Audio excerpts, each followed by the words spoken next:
今天又穿着这身粉色的衣服来给大家录像啊。那天用这个衣服录了一次像之后，有些人就说：“王老师，你为什么要用粉色的衣服来录像啊？”我说这叫小粉红，因为我们今天说的这个话题啊跟这有关，所以我今天就专门穿上这套粉红色的衣服来给大家来讲故事啊。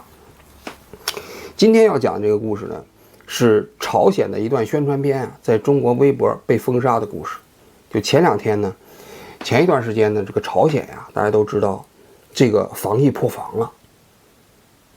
这个2年来没有新冠肺炎这个病例的朝鲜呀，一夜之间，奥密克戎攻陷了。那么这个实际上对朝鲜影响很大，因为朝鲜这个国家大家都知道了，它的公共卫生条件、公共卫生水平很低，所以这个病毒对朝鲜来说，这个是非常非常大的一个挑战。我估计它的情况可能会比印度还要糟。最新的数字啊，就朝鲜现在每天已经有10-20万人感染，然后死亡的数字也在不断的攀升。这件事情说明什么呢？这件事情说明奥密克戎本身的传染性确实很强。因为朝鲜自从这个新冠疫情爆发以来啊，它一开始反应非常迅速，在中国刚刚开始有一点这个疫情的时候，它立刻就切断了跟全世界的交往。当然这个里头只要把中国和朝鲜的交往切断之后，就等于切断了朝鲜跟全世界的交往，边境一封，朝鲜跟全世界的联系就中断了。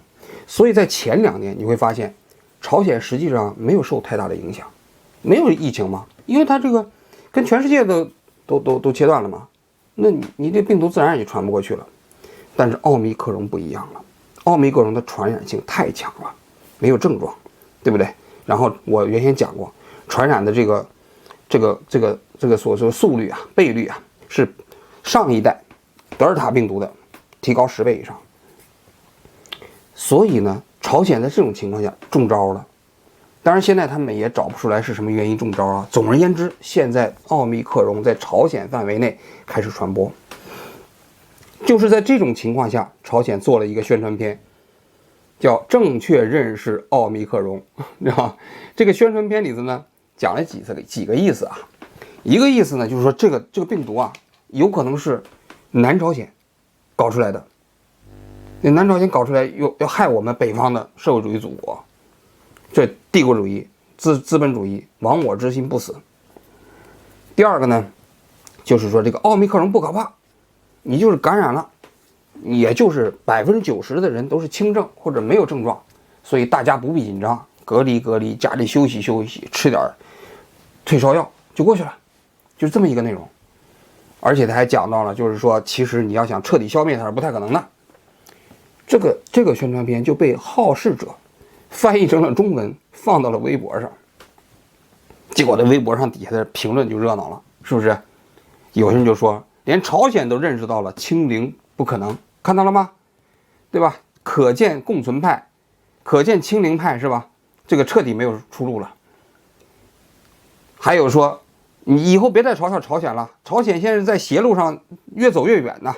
因为这种共存派，这不就是我们指的那个美国就是这么搞的吗？对不对？现在朝鲜也走到了美国这条邪路上去了。全世界搞清零派的，除了朝鲜这个小兄弟以外，没了，就剩下我们中国一个了。原因是什么？原因是说实在的，在中国所谓共存啊、清零啊，是不能被讨论的。你能讨论吗？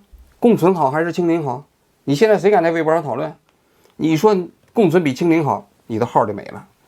你如果是个专家，你敢说共存比清零好，你可能工作就没了。所以没人敢讨论。那么在这种情况下，朝鲜的这个宣传片就成了很多人发泄自己情绪不满的一个宣泄口。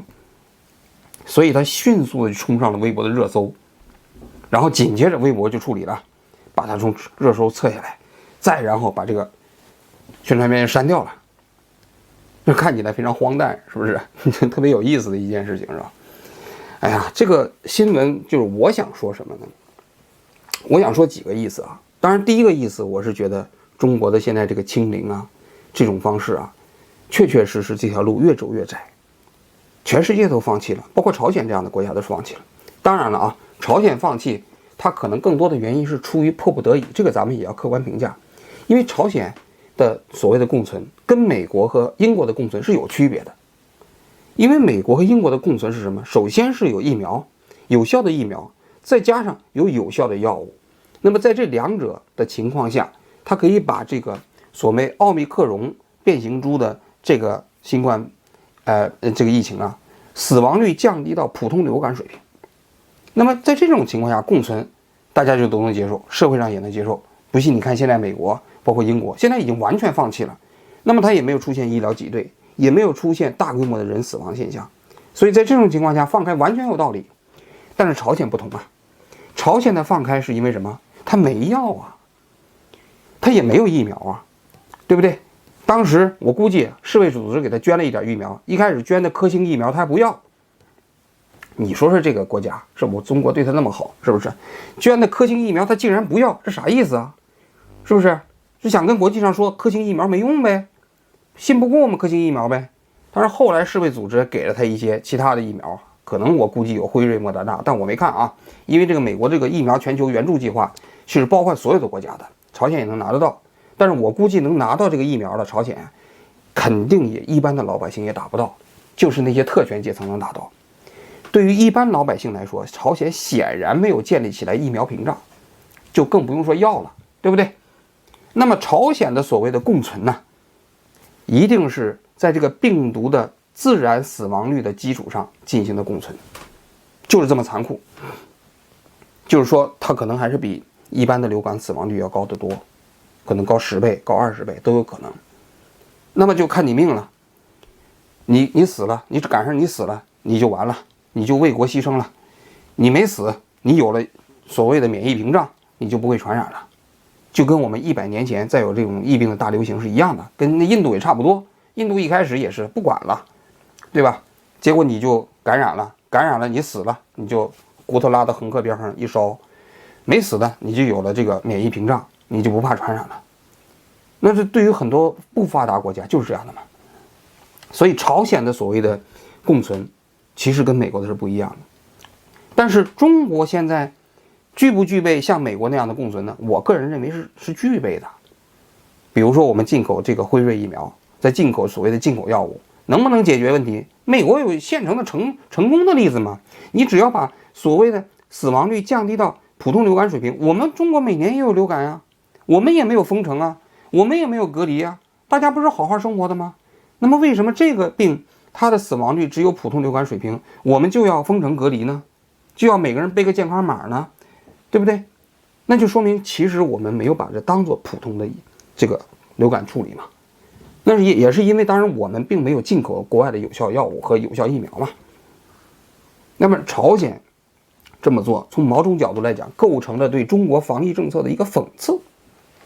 而中国的老百姓啊，就用朝鲜这样一种方式来讽刺，来借力打力，表达自己对中国的防疫政策的不满。这个如果你要是在中国没有生活，你很难理解。因为对于一个没有言论自由的国家，有很多话你不能直接表达出来，你只能通过曲笔，通过其他的方式来表达。那遇到这样一种特别好的这种，你看社会主义国家跟你一样的防疫政策，对不对？人家条件这么差，人家都共存了，对吧？用这个逻辑去说明中国今天的防疫政策的荒谬性，这是第一点。第二点，我想这么一个问题，就是说朝鲜的帖子在中国被封杀，其实中国的很多言论在朝鲜也是被封杀的。但是这两个国家号称都是社会主义国家，这些世界上已经不多了啊，这社会主义国家除了中国啊、朝鲜还有古巴啊，再就没有了啊，还有一个越南，几乎就没有了。就这几个社会主义国家，你发现了吗？关系都不太好。这个挺有意思的。按道理来讲，社会主义国家，对不对？你有一个共同的理想，要实现共产主义，你的关系应该比一般的国家要好吧？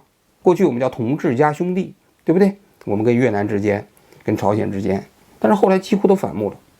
你像中国跟苏联反目了，跟朝鲜反目了，跟越南反目了，跟阿尔巴尼亚现在也反目了，是不是？就是历史上那些所谓的同志加兄弟的这些国家全都反目了。为什么？这个问题挺有趣。就为什么看似有一个共同理想和目标的国家，反而无法正常相处呢？而那些资本主义国家，你看美国和英国，那美国是从英国独立出去的，但是你看美国、英国成了盟国，那搁着我们，那美国要从中国独立出去，我们得恨他1000年，是不是？那还能跟他成盟国？我估计那得永远见着美国，就是说，那美国是自古以来就是中国历史的中国国土的一部分，是不是？我早晚要把你收回来，对吧？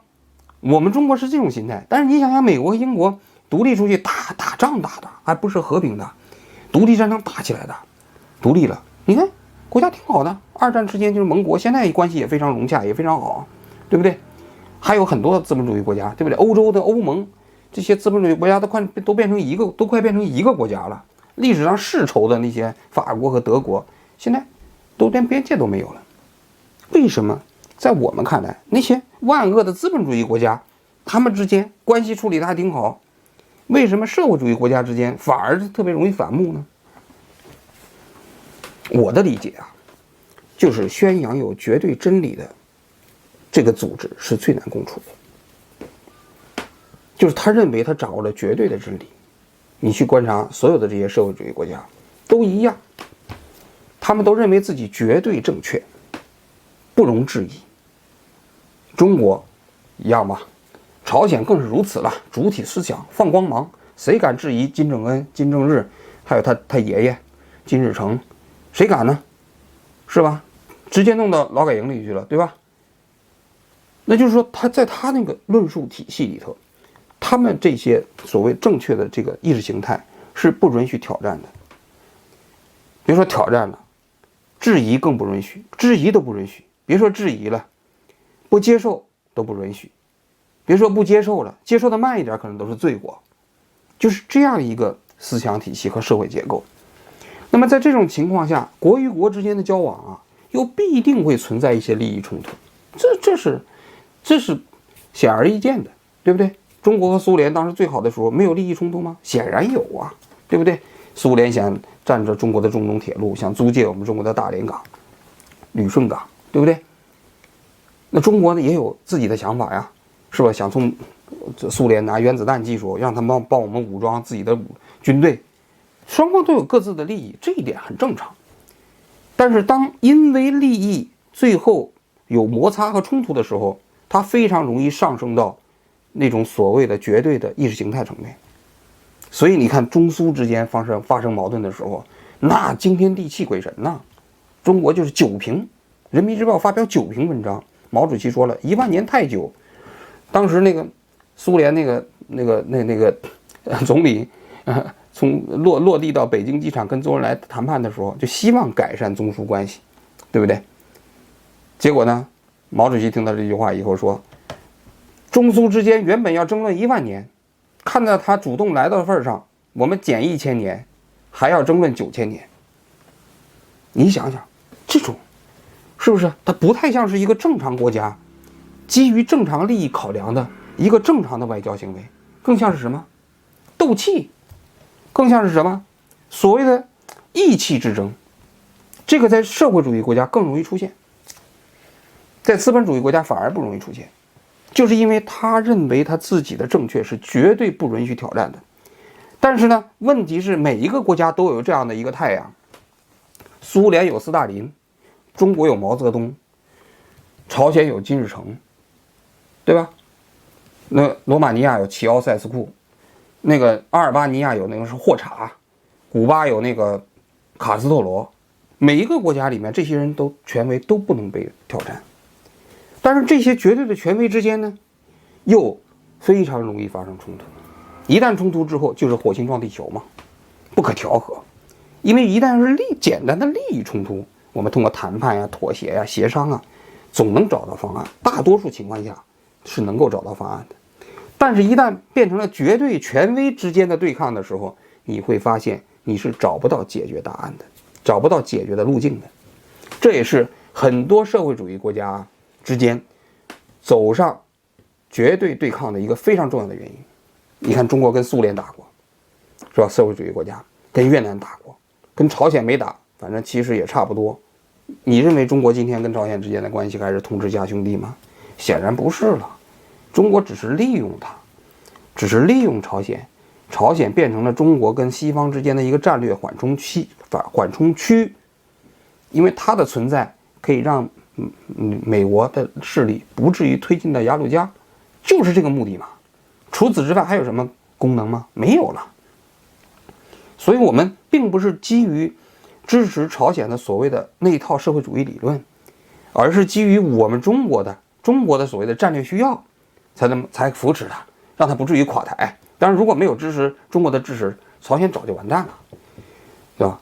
所以我个人认为，就在绝对的权力之间，是不太容易建立起和谐的国际关系的，这是我想说的。所以我就在想，最后我也在想这么一个话题啊，你想，如果金正恩要在中国的微博上开这个账号，会怎么样呢？我想啊，大概率他会被封杀。金正恩。反过来，我们中国要是敢到去朝鲜开账号、微博账号，那估计小命都不保，是吧？所以你去看了，就是这种绝对的权威之间，要想形成一种共处，这个其实是几乎不可能的事情。正因为如此呢，我们也才要改革开放，放弃过去那种所谓的绝对的权威。其实我也知道了，邓小平上台以后就提出过要否定过去的那样一种外交思路，就是以意识形态为核心，而是要以国家利益为核心。那么意识形态为核心的时候，那跟中苏斗争，跟所谓的跟美国斗争那种思路，慢慢就会被摒弃了。就是跟谁打交道，几乎是基于我们自己的国家利益，而不是基于意识形态，是吧？那么我觉得这样一种方式就是对的。那么慢慢你就会从那个所谓的意识形态外交过渡到一种所谓的这个务实外交。但是毕竟你是脱胎于那个时代发展到现在，所以你还有很多残存的影响。这个残存的影响还在于什么呢？在我们中国，这个绝对的权威虽然没有老毛了，老毛已经不在了啊，但是这个绝对的权威还在。比如说中国的防疫政策，它基本上还是不允许你去否定的，不允许你去否认的。一旦否认，你要付出极大的代价。那么在这种情况下，你就会看到朝鲜跟中国这个在防疫政策上出现分歧之后，出现了朝鲜这个所谓的中国的盟国，他们的这个宣传片在微博上被封杀的这一幕。这也是时代的一景啊，是吧？我也今天用一天的时间来解读这个话题，希望您能够更了解这件事情的背景。好，今天就聊到这里，感谢大家的收看，咱们明天接着聊，再见。